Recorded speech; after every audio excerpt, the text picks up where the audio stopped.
का स्क्वायर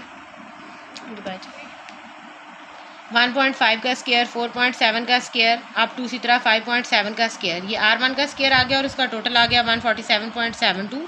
इसी तरह R2 का स्क्वायर यानी 1.8 का स्क्वायर अप टू 6.1 का स्क्वायर, इन सब का टोटल किया तो आ गया 143.38।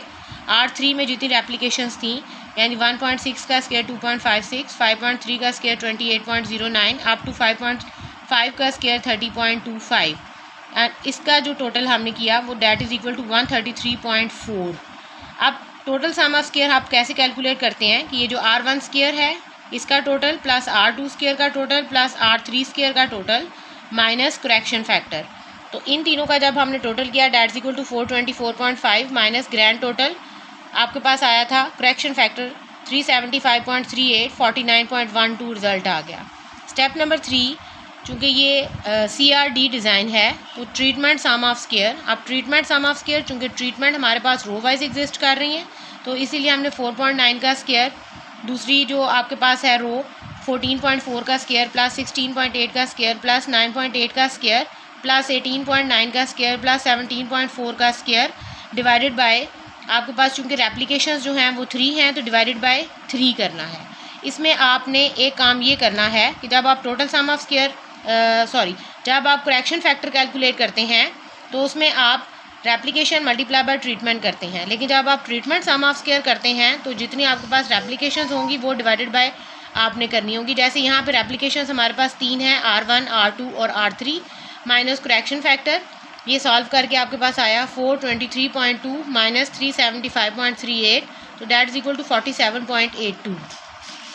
The next step is fourth step and that is error sum of square. ESS से इसको एब्रीवेट किया जाता है। टोटल सम ऑफ स्क्वायर में से ट्रीटमेंट सम ऑफ स्क्वायर को आपने कैलकुलेट किया और वो आपके पास रिजल्ट आया 1.3।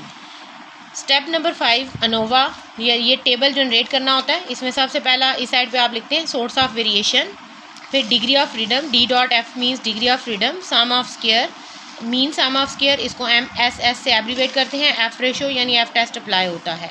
सोर्स ऑफ वेरिएशन में हमारे पास जस्ट ट्रीटमेंट्स थी और एरर था।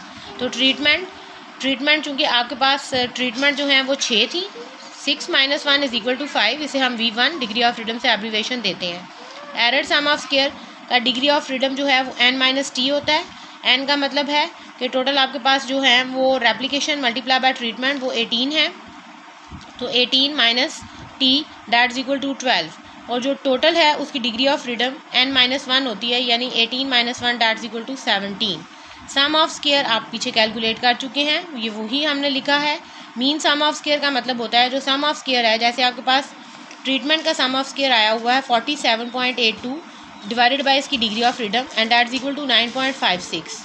इसी तरह 1.3 और उसकी degree of freedom divided by 12 and that is equal to 0.108। अब हम इस पे F रेशो ही अप्लाई करते हैं और वो 9.56 डिवाइडेड बाय 0.108, ये S1 स्क्वायर है और ये S2 स्क्वायर है। जो लास्ट स्टेप है इसका वो स्टेप नंबर 6 है कंक्लूजन। उसमें हम अपना कंक्लूजन जो है वो कैलकुलेट करते हैं कि हमने जो अभी तक स्टेप्स किए हैं हम अपने नल हाइपोथेसिस को रिजेक्ट करेंगे या एक्सेप्ट करेंगे।